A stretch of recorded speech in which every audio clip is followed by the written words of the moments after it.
Hello les amis, on se retrouve, c'est Joris d'E-Com Live. Je vis du dropshipping depuis 6 ans et mon objectif c'est de vous apporter des stratégies sérieuses et fiables sur le long terme pour vivre de votre boutique. Donc aujourd'hui, on va traiter des 10 erreurs à éviter en dropshipping qui vont en fait finalement t'empêcher de réussir dès le départ et ça serait dommage parce que le dropshipping fonctionne si on fait les choses sérieusement.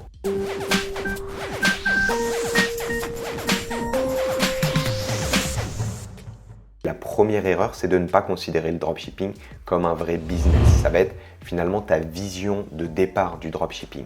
Ne considère pas ça comme un petit truc que tu vas lancer à côté. Ok, c'est un vrai business, c'est du e-commerce. La seule différence, c'est qu'en dropshipping, tu n'as pas de stock. Mais ça va être les mêmes stratégies. Parce que tu aies du stock ou non, quand tu fais de la publicité sur Facebook par exemple, ou que tu fais du référencement naturel ou peu importe, quand tu as une vente, c'est envoyé par ton fournisseur, mais si tu l'avais en stock, c'est toi qui leur envoyé. Mais c'est la même chose en fait. Donc, il faut que tu considères ta boutique en dropshipping comme si finalement tu avais 10 000 produits en stock, sauf que tu ne les envoies pas. Donc, considère vraiment que c'est une vraie boutique. Imagine-toi même en physique dedans, ok, en train de vendre à des clients. C'est un vrai business. Et le fait de considérer ça comme un vrai business, ça va te faire, déjà, tu vas être plus patient, tu vas poser des actions calmes, sérieuse et déterminée et tu vas avoir une vraie stratégie. Donc ça, c'est le premier point, c'est vraiment considérer le dropshipping comme un vrai business. Le problème, c'est que maintenant, le dropshipping a une très mauvaise image parce qu'il y a eu beaucoup de choses. C'est comme tout, hein, de toute façon, à un moment donné, quand il y a une opportunité, il y a toujours plein de branleurs qui se mettent dessus et ça donne du caca, mais ils partent vite.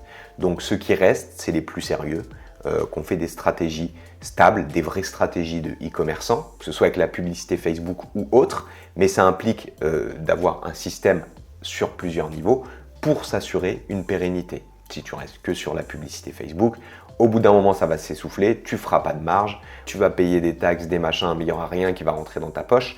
Donc, c'est important d'avoir une vraie vision pour créer un vrai business, ok, avec des piliers solides du e-commerce, que ce soit en e-commerce ou en dropshipping. Donc ça, c'était le premier point, avoir une mauvaise vision, ne pas prendre ce business au sérieux. Le deuxième point, ça va être choisir une mauvaise stratégie. Tu le sais, moi j'ai une affinité avec les boutiques de niche, donc des boutiques sur des thématiques précises. Parce que je trouve que c'est là où ça va être le plus facile de donner une image d'expert à ta boutique et où ça va être le plus facile de revendre derrière à des clients. Donc, si tu choisis par exemple une boutique monoproduit, ça va être très compliqué d'en vivre sur le long terme. Si tu choisis une boutique généraliste, ça va être très compliqué de faire des ventes tout court parce que tu ne pourras pas développer une image et un univers autour de ta boutique. Tu vas devoir te battre sur des prix et comme tu commences, tu ne peux pas mettre des prix très bas. Amazon te battra toujours, donc tu vas être en concurrence avec des gros et ça va être très compliqué de vendre. Donc, il te reste la boutique de niche. Et la boutique de niche, ça te permet vraiment de développer une vraie expertise autour de cette thématique. Et derrière, quand tu vas aller ramener des personnes sur ton site, ils vont être beaucoup plus intéressés parce qu'ils vont voir que tu proposes un catalogue qui leur plaît dans la globalité, avec un bon message autour, un bel univers, etc. Ça va vibrer, ils vont résonner avec ça. Donc le deuxième point, c'est bien définir sa stratégie au départ, ok, parce que les actions que tu vas poser derrière vont dépendre également de cette stratégie. Donc c'était la deuxième erreur, définir une bonne stratégie, donc partir sur une boutique de niche. La troisième erreur, ça va être de se lancer sur une niche ou une thématique sur laquelle tu n'as aucune affinité. Savoir que ta boutique, elle ne va pas décoller en 3 jours. Ok, en quelques mois, tu peux tirer ton épingle du jeu et faire des revenus si tu fais les choses sérieusement.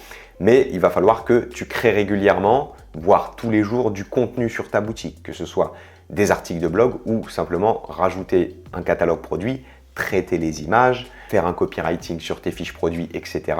Tes créatifs, tout ça, tes emails, tout ça va tourner autour de ta thématique. Donc, si tu te mets sur une thématique que tu détestes d'entrée de jeu juste parce que tu as les yeux qui brillent par rapport au volume de vente potentiel, typiquement tu te mets sur les produits beauté alors que tu n'as aucune affinité avec ça, ça va être très compliqué et douloureux pour toi de créer du contenu au quotidien. Donc, mets-toi quand même sur une thématique qui va peut-être attiser un peu ta curiosité, où tu vas y trouver quand même un plaisir, même si ce n'est pas ta passion. D'accord ? Après, si tu as une thématique de prédilection, c'est encore mieux. Mais même si ce n'est pas ta passion, dis-toi que pendant plusieurs mois, tu vas passer du temps sur cette thématique. Trouve une thématique où tu es prêt à partager du contenu, à passer du temps. Ça va t'aider. Quatrième erreur, ça va être manquer de régularité. Vraiment, l'idée, c'est d'avoir un rythme de croisière et petit à petit, tu vas voir l'effet cumulé. C'est-à-dire que au départ, tu vas créer ta boutique, tu vas mettre 5 produits, puis 10, puis 20, puis 30, puis tu vas créer des articles de blog, etc. Et puis au bout d'un moment, les personnes qui vont venir sur ton site, le trafic que tu vas ramener, ils vont vraiment avoir du contenu et ça va commencer à tenir la route. Donc ça va créer de plus en plus d'engouement. En plus de ça, si tu as bien fait les choses avec Facebook, tu vas avoir des clients et donc tout ça, ça va créer un cercle vertueux. Mais pour ça, il faut que tu sois régulier. Si tu coupes la dynamique à un moment, surtout au début, quand ça ne tourne pas encore en automatique, que tu n'as pas trouvé la bonne recette qui fonctionne pour ta boutique, ça va être compliqué si tu n'as pas de régularité. Donc, rester régulier jusqu'à atteindre ton premier objectif, qui peut être par exemple faire 2 000 € par mois avec ta boutique, vivre de ta boutique en ligne, etc. Ok? Donc, régularité, 4e erreur, ne pas être régulier. 5e erreur, c'est ne pas avoir de plan d'action. Dès le départ, il faut que tu définisses, ok, je crée ma boutique, ok, je choisis ma thématique, ok, je comprends ma cible, ok, je crée ces produits, ok, j'en rajoute 5 par semaine, ok, je fais bien ça, ok, je teste 5 produits d'appel là. Si ça ne fonctionne pas, qu'est-ce que je fais? Ok, je crée des articles de blog. Si ça ne fonctionne pas, qu'est-ce que je fais? Il faut que tu aies vraiment un plan d'action, une stratégie claire dès le départ. Comme ça, tu sais que pendant 2-3 mois, tu as cette stratégie à suivre et tant que tu n'es pas arrivé au bout, tu continues. Si tu avances sans savoir où tu vas faire un peu n'importe quoi, ça ne va pas fonctionner, tu vas te mettre sur autre chose et ça va te donner un gros projet bancal et tu ne vas jamais en tirer profit. Donc, avoir un plan d'action et s'y tenir. Et même si à la fin, tu n'as pas les résultats que tu veux, au moins tu seras content parce que tu auras suivi quelque chose et tu auras un truc solide. Mais il n'y a pas de raison, si tu fais bien les choses, ça va fonctionner. 6e erreur, comme je te disais, c'est ne pas avoir de base solide. C'est-à-dire que si par exemple, tu as mal choisi ta thématique, tu n'as pas bien identifié ta cible, que tu ne sais pas comment leur parler, tu ne les connais pas vraiment en profondeur, c'est les personnes que tu vas cibler, ton audience. Tu n'as pas une boutique assez travaillée, d'accord? Ça ne veut pas dire qu'il faut passer 6 mois sur sa boutique, mais il y a une différence entre passer 6 mois et 3 heures. Il faut vraiment que ta boutique soit professionnelle, ok, qui ait une vraie identité, entre guillemets. Donc, tu n'as pas besoin de faire des gros brainstorming, mais il faut qu'il y ait une identité de marque avec un petit concept en plus, ça peut être sympa, autour de la thématique, qui est de beaux visuels, que ça génère de belles émotions, que ta boutique donne envie d'acheter. Il y a peut-être une histoire autour de ta boutique liée à toi ou liée à un concept que tu veux, un peu plus abstrait, mais en tout cas, tout ça, ça va rajouter de l'identité à ta boutique et c'est important.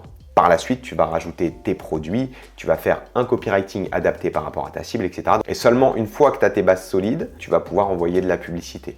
Mais n'envoie pas de la publicité sur quelque chose de bancal. Tu vas juste dépenser de l'argent inutilement. Donc ça, c'était le 6e point, ne pas avoir de base solide. 7e point, c'est ne pas bien comprendre sa cible. Ok? Donc dans ta thématique, il faut vraiment que tu identifies bien ton segment. Je reprends toujours l'exemple du running. Si tu es dans le running, est-ce que tu t'adresses à des compétiteurs qui font des marathons 2, 3, 10 fois par an, je ne sais pas, ou des gens qui font du trail, des très longues distances, ou est-ce que tu t'adresses à des coureurs du dimanche? Tu ne vas pas communiquer pareil, tu ne vas pas proposer les mêmes produits. Par exemple, un coureur du dimanche, il peut être intéressé par le brassard que tu accroches ici avec le téléphone. Le mec qui fait le marathon, ça ne l'intéresse pas. Il sera avec une montre Garmin Sport, voilà, tu as compris. Encore une fois, ça ne sera pas les mêmes produits et tu ne vas pas les marketer, parler de la même façon aux personnes, que ce soit sur ton site en général ou sur tes fiches produits. Donc, 7e erreur, ne pas bien comprendre sa cible. 8e erreur, quand tu vas commencer sur Facebook, c'est ne pas faire assez de testing. C'est pas une créative que tu vas renvoyer vers un produit, tu cibles une audience, il faut que tu fasses plein de tests, d'accord? Si tu es sûr du produit, que tu l'as bien identifié, que tu as fait beaucoup de créatifs, tu vas aller tester beaucoup d'audience. Ça ne veut pas dire que tu ne peux pas commencer avec des petits budgets, 10, 20, 30 € par jour, mais c'est simplement qu'il faut que tu dispatches ce budget au maximum. Donc, fais pas des ads non plus à 1 €, mais faire des ads à 5, 10 €, c'est faisable. 9e erreur, c'est derrière ne pas avoir de système de retargeting et d'emailing. Okay, les gens qui viennent sur ta boutique, qui regardent les vidéos, il faut que tu ailles les recibler. Les gens qui laissent leur email sur ton site parce que tu as une pop-up, que tu offres un e-book à côté ou que tu offres un bon de réduction, tu vas communiquer régulièrement avec eux pour pas qu'ils t'oublient et pour que tu les séduises en quelque sorte, okay, qu'ils soient attirés par ta boutique parce que le contenu que tu partages, ça leur apporte vraiment. Les produits que tu partages, ça leur apporte également. Donc vraiment, l'idée, c'est que tu restes dans leur tête. Donc un mail que tu captures, même s'il n'a pas acheté, tu vas derrière, toi, communiquer avec lui et au bout d'un moment, la majorité finiront par acheter. 10e erreur, ça va être ne pas utiliser les événements marketing. C'est une grosse erreur. Certaines boutiques fonctionnent que sur les événements marketing. C'est mieux d'être rentable toute l'année hors événement marketing, mais tu as pratiquement un événement marketing par mois. Je le répète jamais assez. Donc c'est quoi? C'est les soldes, c'est le Black Friday, c'est la fête des pères, des mères, la journée internationale de je sais pas quoi. Tu as des moyens, des arguments marketing pour faciliter les ventes à ce moment-là.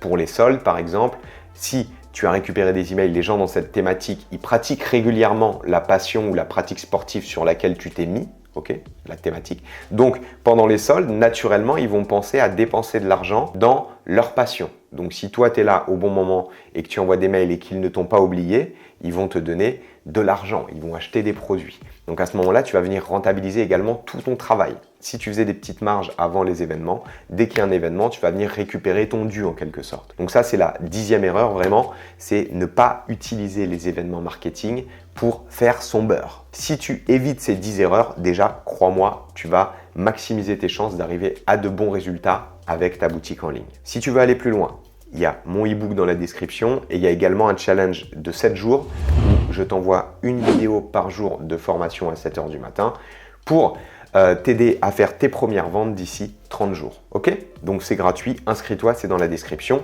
Pense à aimer, à t'abonner pour recevoir mes vidéos quotidiennement. Ok? Et je te dis à la prochaine, travaille bien, c'était Joris. Ciao.